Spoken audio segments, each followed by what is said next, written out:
자, 그러니까 8번의 뇌병거 환상에서 작은 1번 뇌병거와 환상, 작은 2번 뇌병거 환상의 의미, 여기에서 작은 1번, 2번, 3번을 저 이제 4번, 작은 4번에서 보도록 하죠. 그러면 6장 8절의 말씀을 한번 읽어보도록 하겠습니다. 그가 에게 외쳐 말하여 이르되 북쪽으로 나간 자들이 북쪽에서 내 영을 쉬게 하였느니라 하더라.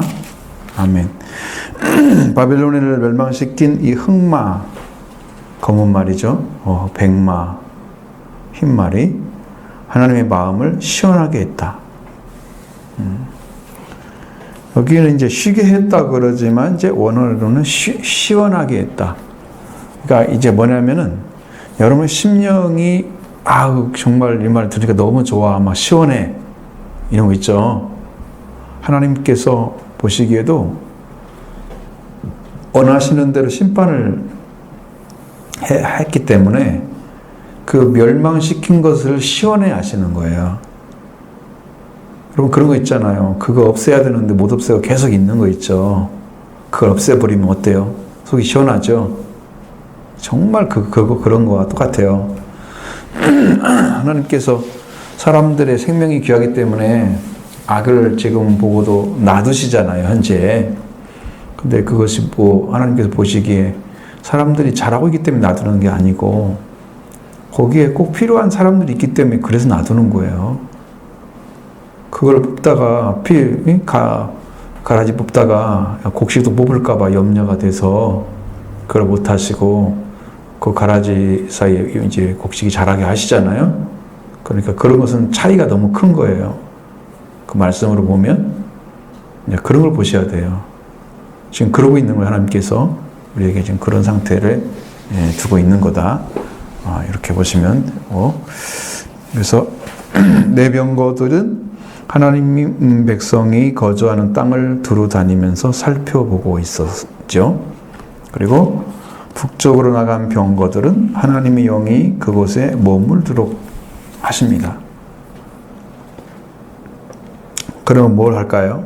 하나님의 영은 바벨론 지역에 머물고 있는 디아스포라 유대인들을 본국으로 귀환할 수 있도록 그렇게 도와주시는 역할을 했다는 거예요.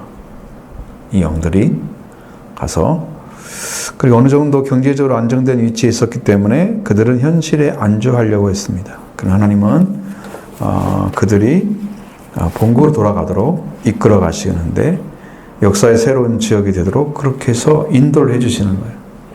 여러분, 이 사람이라는 존재는 항상 그 현실에 상당히 박죠. 그리고 현실에 우리가 타협을 하려고 합니다. 이게 좋으니까 이렇게 하고 싶고 그런 거죠. 신앙은 그 길로 가면 안 되는 거죠. 아브라함이 이제 하란을 떠나서 갈대아루의 산을 떠나서 이렇게 나왔잖아요.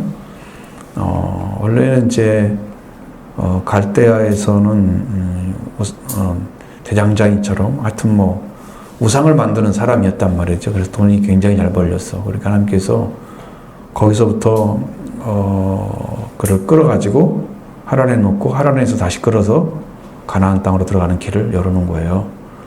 그러면 왜 그렇게 해요? 내가 네게 지시할 땅으로 가라. 응?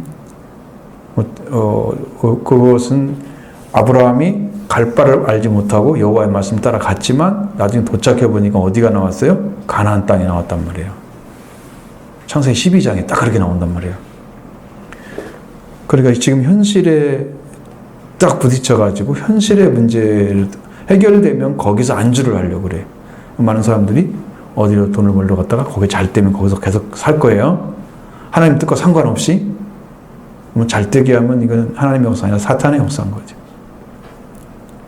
그러니까 거기서 떠날 수밖에 없는 데라의 아들 하란이 죽었잖아요. 그러니까 그 슬픔과 고통을 견디지 못하고 갈대아우를 떠났단 말이에요. 하란과의 가족들을 데리고 가서 그렇게 하고 하나님 또 불러내서 가나안 땅으로 들어가게 하시잖아요. 또 하란에서 자리 잡고 살 수도 있을 거 아니에요. 그런데 하나님 그렇게 하지 않는 게, 그게 우리가 계속 떠나서 하나님 나라에까지 이룰 때까지 가는 게 우리가 사는 방식이에요. 그래서 우리는 나그네거든요. 우리가 이 땅에 정주할 곳이 없어요. 왜? 하나님의 나라만 정주할 곳이에요. 거기를 도착을 해야만이 가기 때문에 거기에 항상 우리는 초점을 맞추고 내 길을 걸어가야 되는데, 현실에 있는 사람들은 자기 삶도 있잖아요. 그러면 거기에 생활에서 유익되고 보람되고 더 좋은 것이 있다고 생각하면 거기에 머물라고 하지, 그 땅을 떠나서 다른 데 가고 싶은 마음이 없죠. 하나님은 다른 데 가라 하시는데 나는 거기에 머물고 싶은 거예요.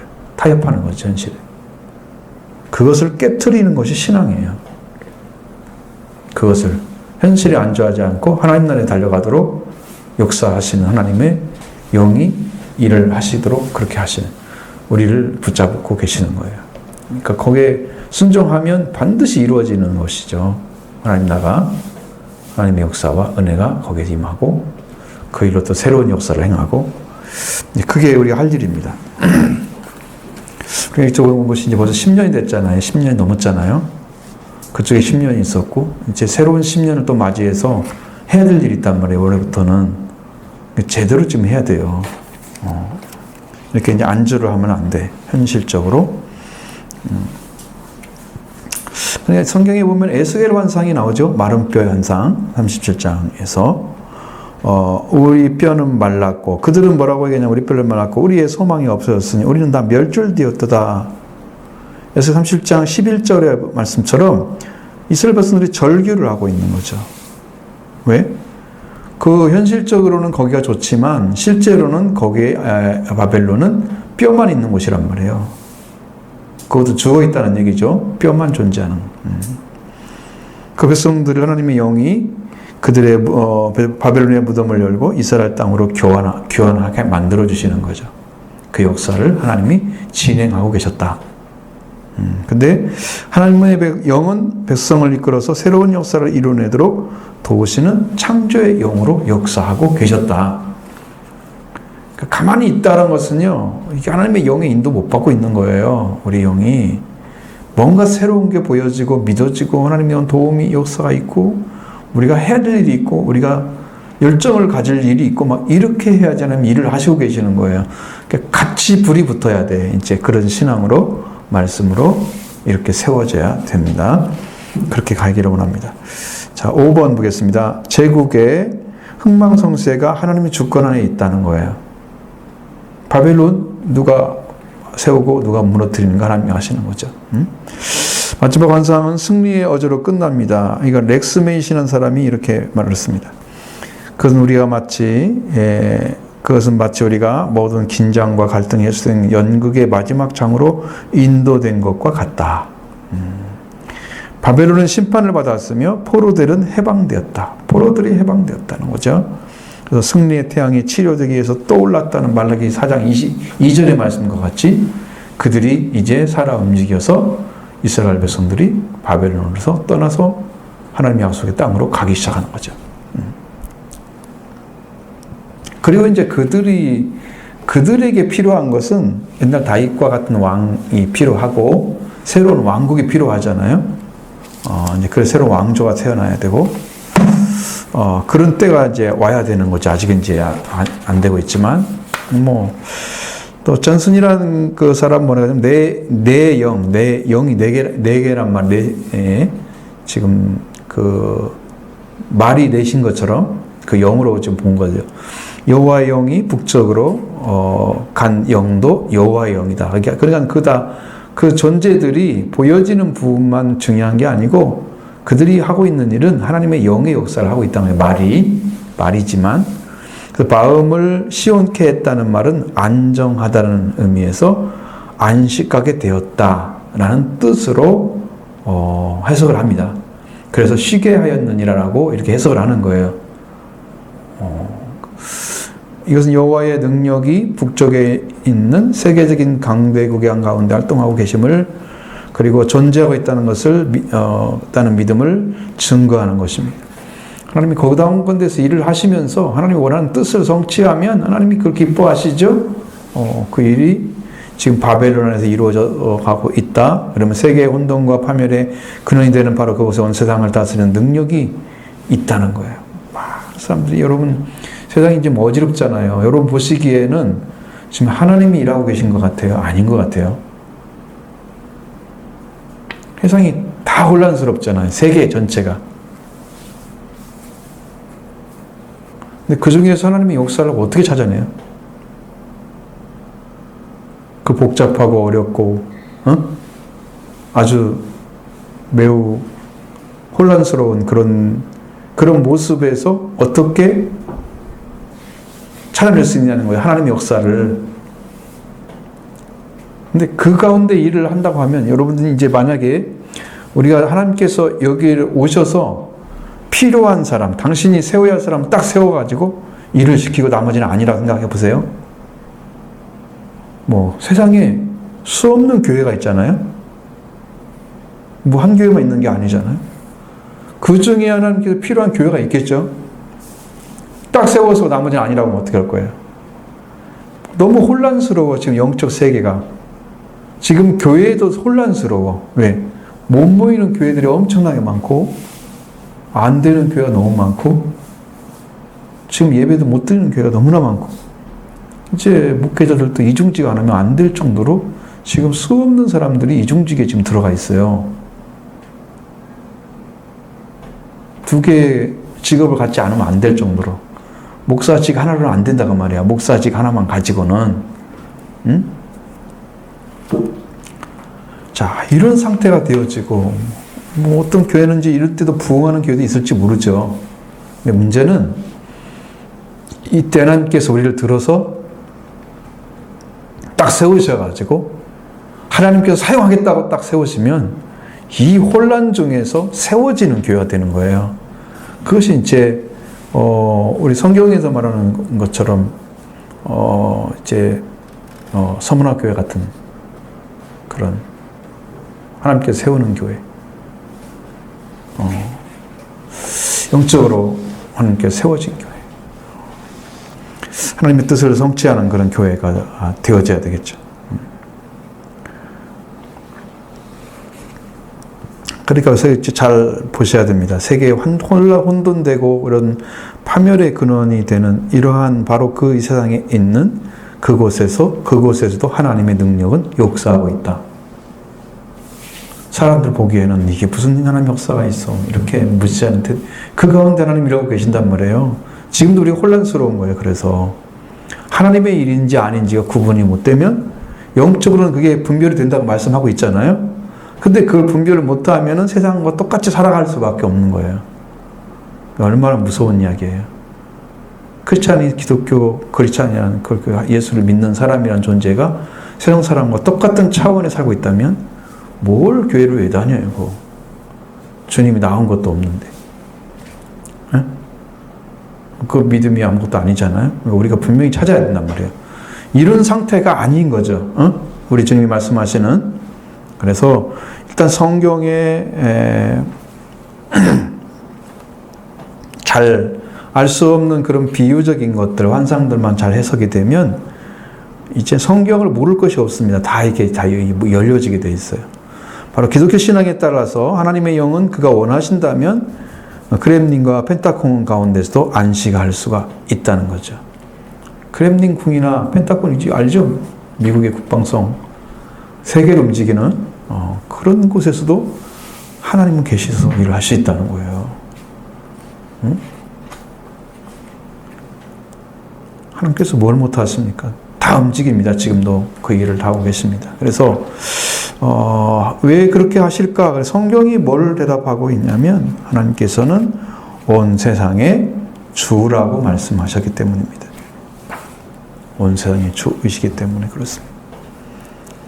자, 여기 본문에 대한 묵상을 위한 질문을 드립니다. 보시죠. 나오죠? 1번, 2번, 3번. 스가랴 선지자가 본 여덟 환상 중의 모습을 설명해보라. 여덟 번째 환상의 모습을 설명해보라. 1절, 3절. 처음에는 내 병거가 두 산 사이에서 나왔고 그 산은 뭘로 만들었어요? 구리산으로 돼 있었어요. 첫째 병거는 붉은 말들이, 둘째 병거는 검은 말들이, 셋째 병거는 흰 말들이, 넷째 병거는 어렁지고 건장한 말들이 매여 있었다. 근데 두 번째, 천사는 스가랴에게 이 병거를 무엇이라고 설명합니까? 4절, 5절. 뭐라고 했어요? 바람이라고 그랬죠? 네, 바람입니다. 그 원어는 루아흐가 똑같이 바람도 되고 영도 된다고 말씀드렸죠? 그렇기 때문에 되게 영으로 해석해야 맞는 거예요. 근데 우리 신약에서도 똑같이 그렇게 해석을 해놨어요. 바람. 응? 그래서 조금 이제 비슷한 류의 그런 번역을 바람으로 해서 내 바람 여러 해석을 해놨는데 바람이 노이고 근데 영입니다. 영. 그 다음에 이 3번에 두루 다니던 자들 중에 하나님의 마음을 누가 하나님의 마음을 시온케 했는가? 검은 말은 북쪽으로 나가고 흰 말은 그 뒤를 따르고 어롱진 말은 남쪽 땅으로 나가고 건장한 말은 나가서 땅에 두루 다니더니 북쪽으로 나간 자들이 북쪽에서 내 영을 쉬게 하였느니라. 그죠? 그러니까 북쪽에 간 영이 하나님의 마음을 쉬게 했다. 시원하게 했다. 그런 말씀을 하셨어요.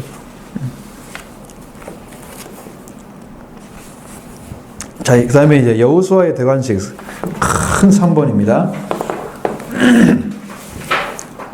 3번 여호수아의 대관식입니다. 여기를 이제 읽어버리게 되면 또 다시 읽어야 돼요. 그러니까 여기 이제 읽지 말고 여기 맨 처음에 이제 어떤 내용이 나오냐면 대제사장 여호수아에게 면류관을 씌우게 함으로써 장차 메시아가 오셔서 모든 예언을 성취할 것을 암시하고 있다. 이게 먼저예요.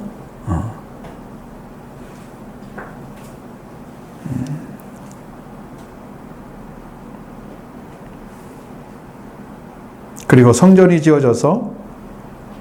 지어지면 대제사장이 있어야 되죠. 여호수아가 대제사장 역할을 하긴 했지만 공식적으로 임명되어야만 했던 것입니다. 그래서 하나님께서 여호수아에게 면류관을 씌워서 대제사장으로 드러나게 하시는 것은 성전 건축의 확실성을 계시하고 있는 거다. 왜? 어느 때 대제사장이 필요하다고요? 성전이 세워졌을 때만. 응? 그러니까 지금 대제사장 여호수아는 지금 대제사장으로 세워져야 할 의미가 뭐가 있어요? 성전이 있어야 되잖아요.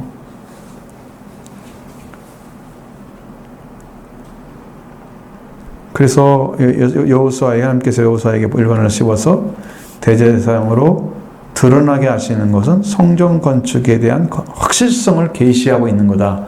반드시 지을 거다라는 것을 이야기하고 있는 거란 말이에요.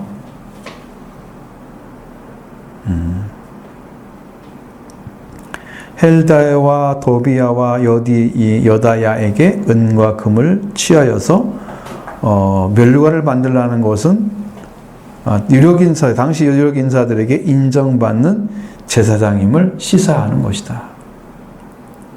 어떤 필요한 것들이 있죠. 면류관을 만들려면 금이 필요하잖아요. 그런 사람들이 헌신해서 그걸 드려요. 헌물을 드리는 거죠. 헌신한 그 심령으로.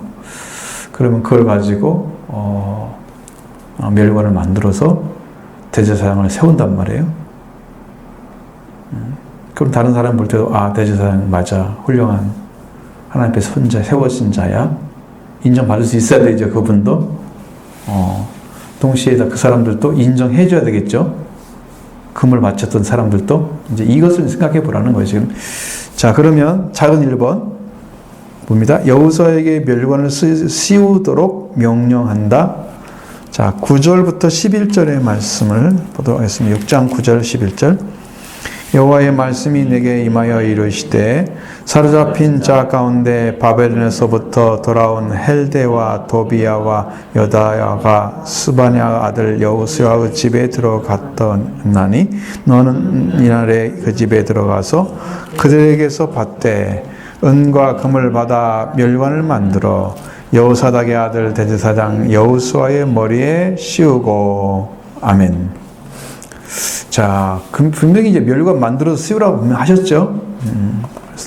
그래서 여기는 이제 멸관을 준비하는 헬데와 도비야와 여다야는 성전 재건축을 위해서 귀한 지도자적인 그런 인물들이었다는 거예요.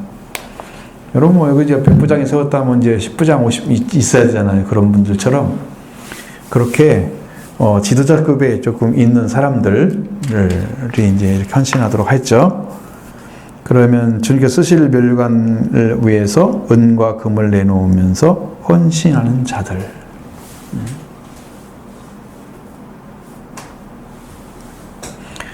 그러니까 하나님이 요구하는 것을 바르게 수용하고 그걸 따를 수 있는 준비가 되어져야만 이게 필요한 일들을 행할 수가 있어요.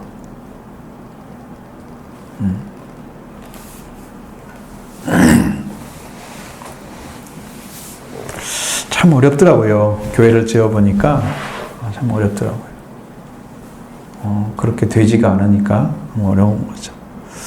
하나님도 이들의 헌신을 아름답게 보시고 저들의 헌신을 기념하라고 이렇게 말씀하십니다.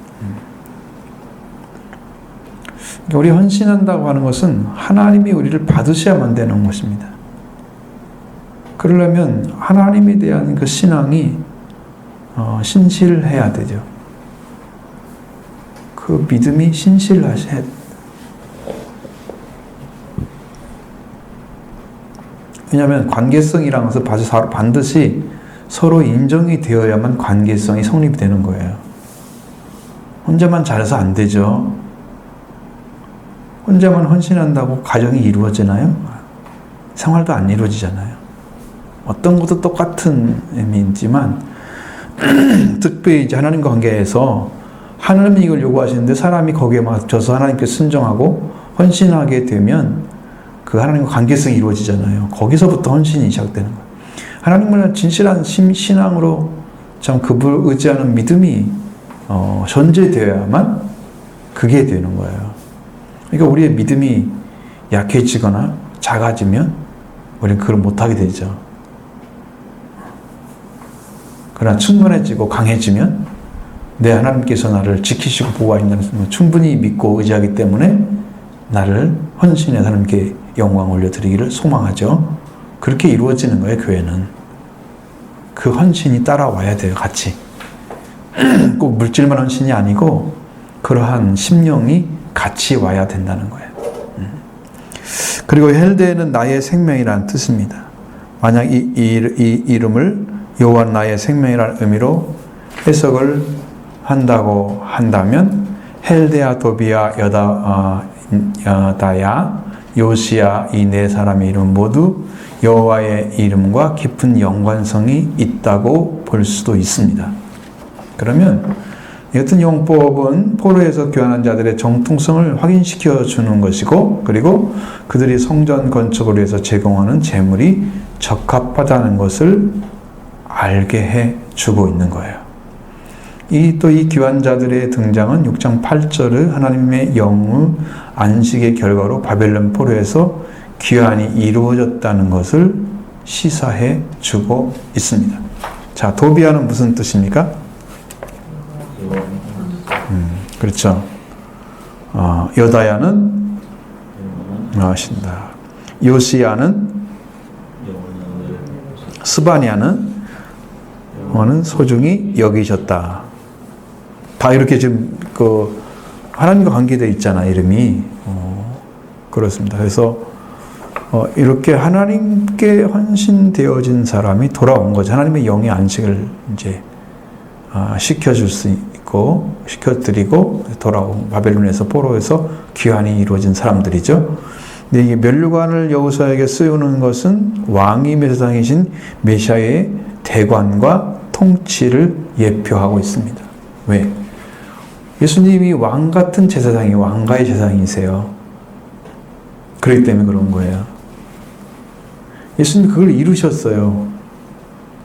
그러니까 이 메시아에 대한 예표의 사람으로 여기 여호수아가 멸관을 쓰고 제사장이 되는 거예요. 왕이면서 제사장이잖아요. 응? 그래서 성경 건축의 사명을 받은 다윗의 후손 스룹바벨은 성경 건축의 완성을 끝마치지 못하고 사라져 버렸는데 성전 건축의 사명이 대제사장 여호수아에게 옮겨지고 지도력이 전환되는 것을 보여주고 있는 거예요.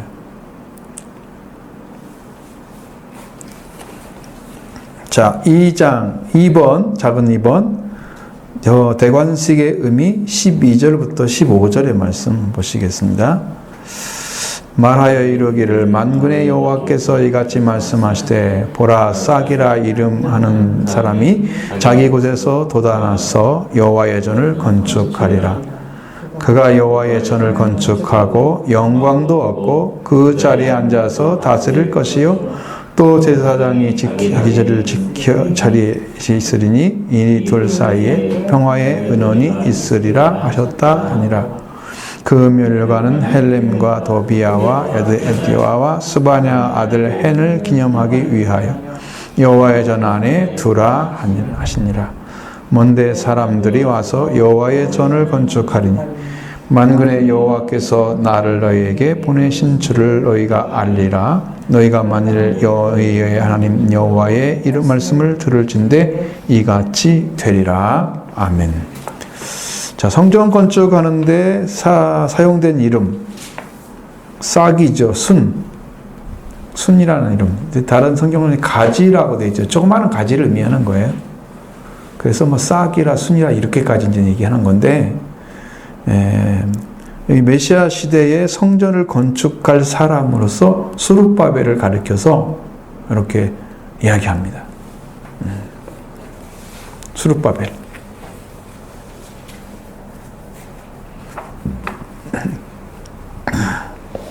그럼 에레미야 33장 15절.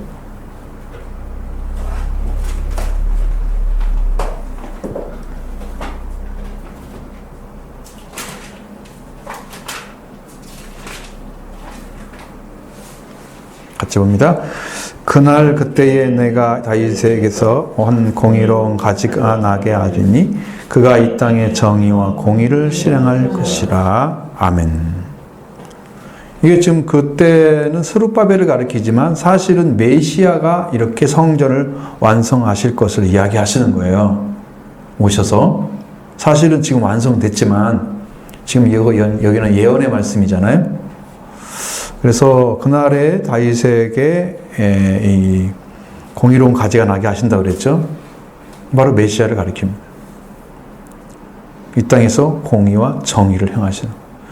여러분 한치의 오차도 흐트러짐도 없이 완성을 시키는 역사를 예수님이 행하신 거예요. 하나님은 그렇게 일을 하세요. 그러니까 여러분이 이제 보시기에 왜 같은 말을 똑같은 성경에서 계속 이야기하고 있지라고 생각한다면 그건 하나님의 역사이기 때문에 그런 겁니다. 흐트러짐 없이 온전히 말씀만 가지고 세워지는 것은 하나님이 그렇게 일을 해요. 예수님도 그렇게 일을 하셨고 하나님도 그렇게 일을 하셨고 그렇기 때문입니다. 공의와 정의를 행하시는 그런 분이기 때문에 그래서 새싹이 마른 땅에서 돋아나듯이 하나님께서 선택한 다윗의 후손이 새싹처럼 돋아나서 절망한 백성들에게 새로운 희망과 번영을 가져올 것을 강조하고 있습니다.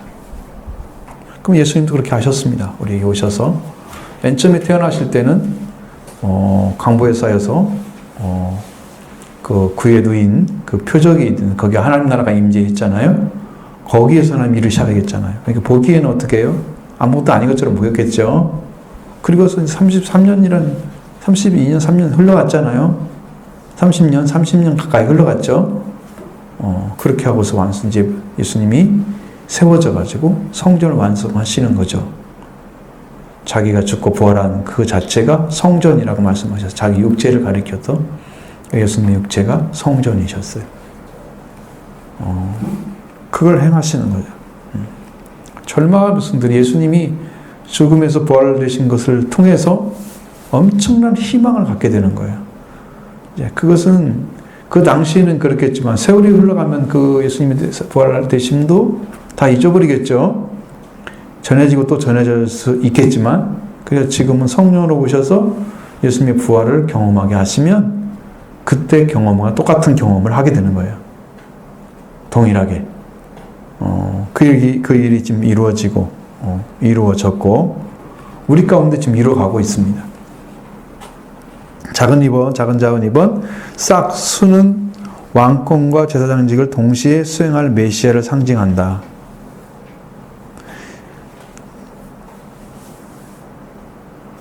여호와의 전을 건축하고, 그러니까 이게 13절에 보면 그가 여호와의 전을 건축하고 영광도 없고 그 자리에 앉아서 다스릴 것이며 또 제사장이 가기 자리에 있으리니. 자, 여러분, 다스린다 하는 것은 뭐예요? 왕과 같은 존재잖아요. 그 제사장이 거기 또 있다고 그랬죠. 그러니까 둘이 평화의 의논이 있을 것이다. 그러니까 이게 뭐냐면 하나를 이루겠다는 거예요. 왕과 제사장. 왕 같은 제사장이죠. 그런 제사장이 이루겠다는, 그렇게 예수 그리스도를 상징하는 거죠. 왕권을 가지고 제사장직을 수행할 그 메시아를 그렇게 이야기를 하고 있어요. 그렇게 말씀해 주고 있어요. 그러면 여기에서 메시아는 미래의 여호와의 전을 건축할 것이다 라는 것을 알 수 있어요. 그 이루어졌죠. 그랬고 스가랴의 열정적인 유대인 동포들은 두 번째 성전을 건축하는데 열심을 내고 있었다는 거죠. 스가랴가 열심히 하니까 열심히 따라서. 그래서 그러나 메시아가 통치할 때에는 그보다 훨씬 더 거대한 건물이 세워지게 될 거다. 거기 그 성전 건물에 대한 이야기가, 여러분, 성전에 대한 제3성전이 완성되는 성전의 이야기가 여기 나와요. 에스겔 40장부터 43장의 이야기 나와요. 거기는 정말 이해하기 어려울 정도로, 물론 이제 다 보면 이해가 되긴 해요. 무슨 말인지는 알겠는데, 그리고 어떤 형태로 어떻게 치워지는가에 대해서 사람들이 그림을 그려서 알려줘야 돼요. 그러려면 이해가 안 돼, 못해요. 말이 조금 그렇게 좀 어렵더라고요. 거기 읽으면서 굉장히 애를 먹었었는데, 좀 그렇게. 자, 그럼 미가서 4장 1절에 보면 뭐라고 써 있을까요? 여러분도 이제 이사야 말씀하셨잖아요. 말일에 여호와의 전에 산들의 꼭대기에 그거 세운다고 말씀하시잖아요. 여기서는 똑같이 이제 미가 4장 1절 한번 읽어보죠. 그날에 이르러는 여호와의 전에 산이 산들의 꼭대기에 서며 작은 산들 위에 뛰어나고 민족들이 그리로 몰려갈 것이라. 이게 지금 여호와의 전으로 사람들이 몰려온다고 하잖아요. 여호와의 전. 그러니까 하나님의 성전이 이루어진 그곳이 사람들이 모이는 장소예요.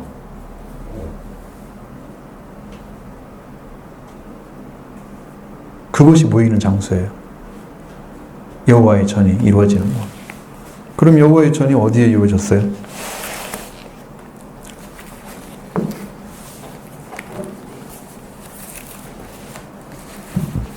하나님께서 이 땅에 임재하여 오시어서 삼위일체 하나님께서 세우시는 그 나라, 그 왕국. 성삼위일체 하나님, 삼위일체 하나님이 다 내려오시는 거예요. 그렇게 오셔서 수행하시는 그 역사, 분명히 그것이 이제 이렇게 세워질 거다. 그래서 에스겔 40장 또 43장의 내용 속에 있고, 여기 미가 4장 1절에도 끝날에, 마지막 날이죠. 말세를 가리키는 겁니다. 그 여호와의 전의 산이 산들의 꼭대기에 굳게 서며, 아무리 높은 산이 있어도 그 산 위에 쓴단 말이에요. 그러면 하나님의 전보다 높은 곳이 있으면 안 되죠. 완전히 하나님의 전만 가장 높은 곳에 서 있어야 됩니다. 왜? 사람들이 그걸 바라봐야 되기 때문에, 그 어떤 것에 의해서 보이지 않게 되면 안 되기 때문에, 가려지지 않으려면 높아야 하잖아요. 그 사람들이 그리로 몰려온단 말이에요. 여기 하나님 말씀이 임재하셔서 하나님이 이 생명들이 다 볼 수 있도록 높이 세우는 거예요. 그럼 그들이 그걸 보면서 이제 그 하나님을 만나게 되는 거죠. 마지막 때 이제 구원의 역사를 이루실 거예요. 그렇게 그것이 이제 말세에 내가 남성과 여성에게 성령을 부어줄 거다. 내 영을 그때 예언할 것이고, 젊은이는 환상을 보고 늙은이는 꿈을 꾸고 자녀들은 예언할 것이다. 세 가지 나오죠. 그렇게 해서 마지막 때 이제 준비를 하시게 될 건데, 이것도 이제 오순절 가락방에 있었던 그거 말고 이제 새로운 역사를 또 한 번 행하셔야만이 이 땅이 신부로 가득 채워진 교회들이 세워져서 이제쯤 예수님 오실 거예요. 그때 되면 꼭 한 번 있어야 돼 그게. 그래서 메시아는 세상을 다스릴 것이다 라고 말씀하고 있습니다. 13절에 나오죠. 세상을 다스릴, 자, 여호와의 전을 건축하고 영광도 얻고 그 자리에 앉아서 다스릴 것이요. 그랬죠. 다스린다고 그랬잖아요. 그 다스림을 지금 가리키는 거예요. 메시아를 가리키는데, 메시아가 그렇게 하겠다. 다 완성하시면.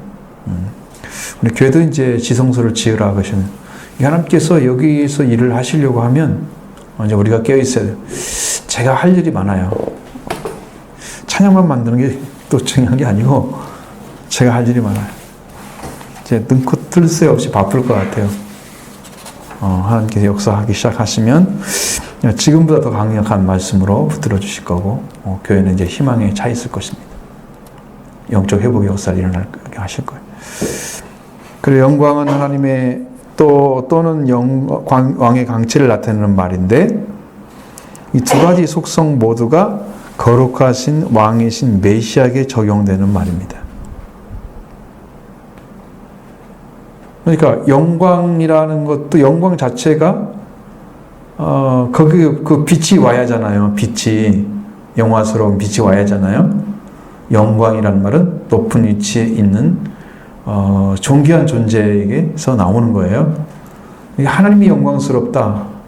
그건 하나님만이 가지고 있는 영광이 있기 때문이에요. 사람도 그 영적인 위치에 세워지면 그 영광을 입혀주세요. 영광이 입혀져야만 돼요. 자, 우리가 어느 자리에 세워졌으면, 그 자리에 하나님께서 세웠으면 그에게 그에 합당한 옷을 입혀줘요. 영적인 옷을. 여러분도 아들이 되었으면 의의 옷을 입혀주세요. 그래서 벌거벗은 창세기에서 아담이 자기의 벌거벗은 줄 알고 옷을 입었잖아요. 뭐가 나무 잎으로. 그 깨어지고 부서지고 없어질 그 인간의 의의 옷이 아니고 그리스도의 피를 통해서 주시는 옷이에요. 그 옷을 입혀줄 거예요. 왜? 아들이 되었기 때문에 아들의 옷이 필요한 거예요. 제사장의 옷이 필요하죠? 맞죠? 이 하나님의 영광의 빛은 하나님이 그 자리에 계시기 때문에 영광스러운 거예요. 이게 비견할 수가 없어요. 오직 하나님만 영광스러운 거예요. 우리가 이제 하나님과 관계에서 그 영적인 자리에, 왕의 자리에 세워지면 그 영광을 또 가지고 들어가요. 그 위에 세워지기 때문에 그런 자리에서 영광이 나타나죠. 아니, 왕의 강체란 말도 써요. 왕이기 때문에 강체가 나잖아요. 그런 모습. 예수님은 처음에 아무도 모르게 오셨으니까, 그러나 살면서 부다운 대를 받고 결국은 거절당하고 죽임을 당하시고, 사실은 예수님이 알고 보면은 예수님이 진짜 영광을 받으시지 못하셨어요. 땅에서. 영광을 다시 이제 주신 분은 아버지십니다. 나를 영광스럽게 하옵소서. 그러니 내가 영광스럽게 낳고 영광스럽게 할 거다 그러시잖아요. 예수님이 그 하늘과 하늘 천사들에게는, 하나님 나라에서는 영광스러운 분이신데, 이 땅의 사람들에게는 아예 이제 그 위치를 인정하지 않아요. 메시아인 것도 인정하지 않고, 아무것도 인정받지 못했어요.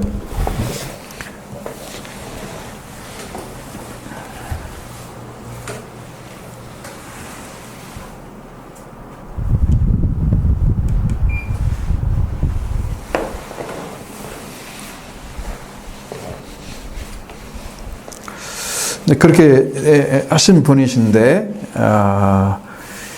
이제 이 두 가지를 다 가지고 계신 분이 누구냐면 메시아라 이 말이에요. 메시아는 그런 분인데 그렇게 인정 못 받았잖아요. 그럼 어떻게 되셨나? 예수 그리스도를 받아들였던 사람은 그분을 메시아 그리스도로 인정을 했어요. 받아들였어요. 그러니까 소수의 사람들이에요.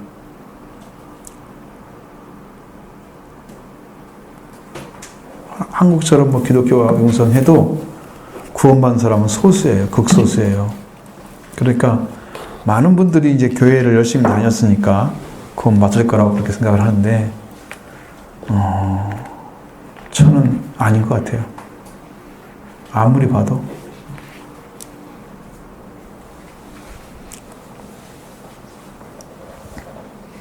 근데 이제 예수님이 영광 중에 오신다고 그랬죠. 세상에 임하신다는 말을 마태복음 19장에도 나오죠. 예수님께서 세상에 영광에 오셔서 영광의 보좌에 앉으셔서 12지파를 심판하신다는 말씀 나오잖아요. 그처럼 예수님이 오실 때에는 영광을 가지고 오세요. 이제 그때는 실제로는 왕이셨지만 왕의 영광을 받지를 못하셨잖아요. 이때는 이 재림하실 때에는 영광의 왕 모습 그대로 더 이상 사람의 모습이 아니기 때문에 그렇게 낮아지지 않으세요. 완전하십니다.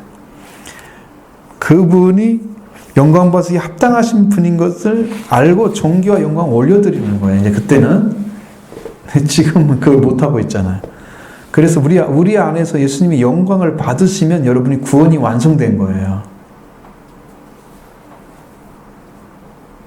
우리 안에서 주님이 영광스럽게 되고 주님이 우리를 통해서 안식을 얻으시면은 우리가 하나님을 영화롭게 해드린 거예요. 그건 너무 높은 뜻이죠. 어쨌든 빌립보서 2장 9절로 11절의 말씀에서 그 영광에 대한 얘기가 나오는데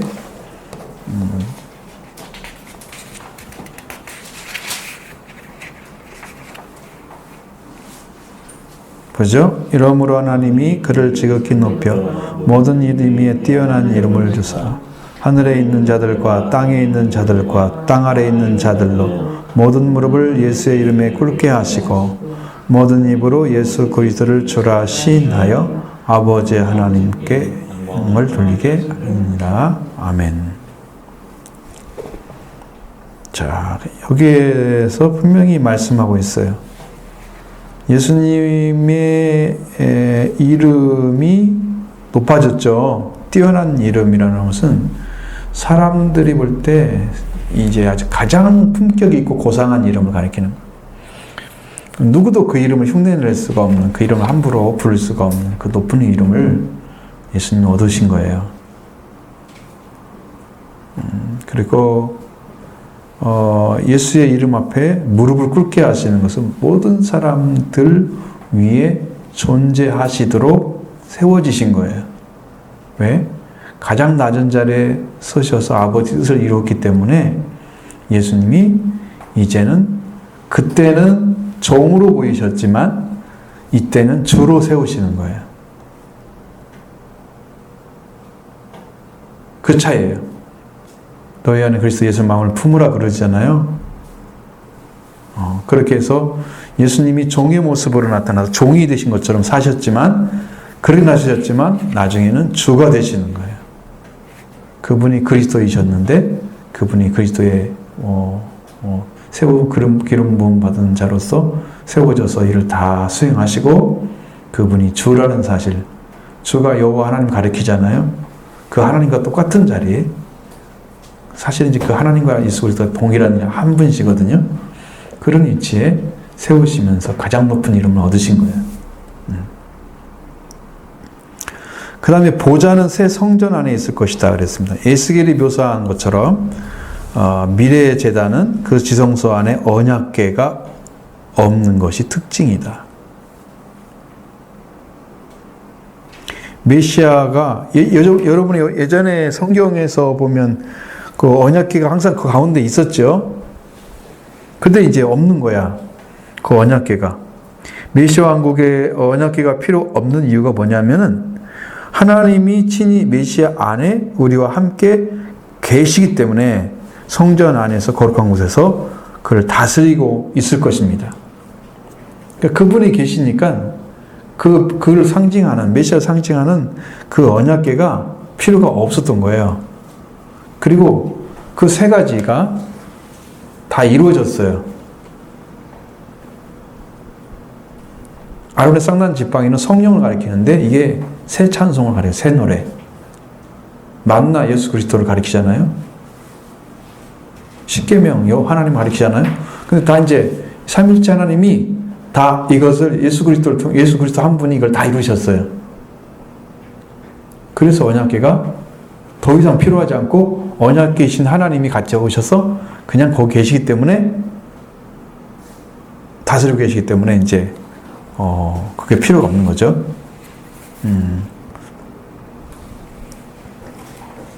그래서 이제 다시는 그런 쪽으로 이제 우리한테 이제 묻질 않으실 거예요. 자, 에스겔 41장 1절, 3절로 4절 말씀을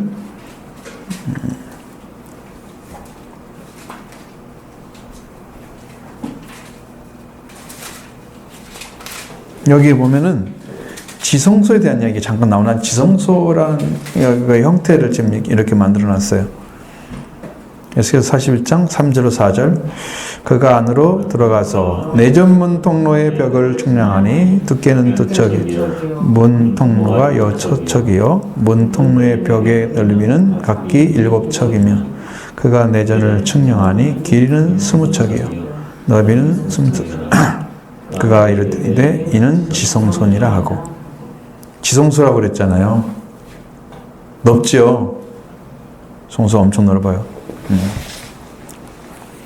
벽 두께도 엄청 두껍죠. 우리는 척이라고 나와 있지만 옛날에 성경에는 큐빗이라고 나와 있습니다. 큐빗이라고 나옵니다. 척이라는 말은 이제 우리나라 자재를 얘기하는 거고 거기는 이제 척을 안 쓰죠. 지성소에 대한 이야기가 썼습니다. 이게 메시아는 제사장 곧 왕이실 거다. 자, 메시아이신 예수님은 유다지파 다윗의 자손으로 적합한 왕이 되십니다. 왜 그러냐면 그렇게 약속이 돼 있어요. 유다지파에서. 유다지파에게 유다에 축복할 때 그게 나와요. 거기에. 사자라고 나와요. 사자. 사자라고 하니까 진짜 뭐 사람을 보내는 거 그런 메신저가 아니고 라이온을 가리키는 거예요. 실제적인 사자. 강력한 힘을 가진 그런 통치자의 의미예요. 다윗 자손 유다지파 다윗의 자손 유다의 자손 유다의 지파의 사자 다윗 자손 그 어린 양이 이기셨기 때문에 그게 이제 두루마리를 가지고